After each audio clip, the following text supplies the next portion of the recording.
तलावात बुडून 2 शाळकरी मुलांचा मृत्यू. जत तालुक्यातील सनमडी येथील घटना. सांगली जिल्ह्यातील जत तालुक्यातील सनमडी येथे एक हृदयद्रावक घटना घडलेली आहे.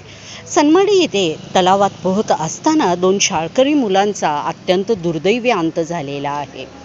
हर्षद संजय कांबळे वय वर्ष 15 व जयदीप वसंत मोरे वय वर्ष 14 अशी मयत झालेल्या दोन्ही मुलांची नावे आहेत. ही दोन्ही कोणीकन्नूर तालुका जत येथील रहिवासी असून पत्रकार असलेले संजय कांबळे यांचा हर्षद हा सुपुत्र आहे.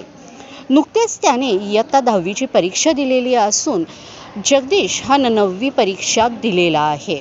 अत्यंत सोज्वळ, प्रेमळ आणि वडिलांच्या प्रत्येक कामामध्ये सहकार्य करणारा हर्षद असा अत्यंत करुण अंत झाल्यामुळे संपूर्ण परिसरामध्ये शोकाकुळ वातावरण पसरलेले आहे. हर्षद सोबत ज्याचा मृत्यू झाला ते जयदीश हे दोघेजण आज तालुक्यातील सनमडी गावाच्या हद्दीमध्ये असलेल्या जमीन असलेल्या तलावामध्ये गेलेले होते. पत्रकार संजय कांबळे यांचा मासेमारीचा व्यवसाय असून या तलावातील मासेमारीचा ठेका त्यांना मिळालेला होता. तेथे मासेमारी सुरू होती. संजय कांबळे आज मुलीच्या CET परीक्षेसाठी तिला घेऊन ते परीक्षेसाठी गेले होते. म्हणून मासेमारीचे काम पाहण्यासाठी हर्षद आणि जयदीश यांना तलावाकडे पाठवले होते.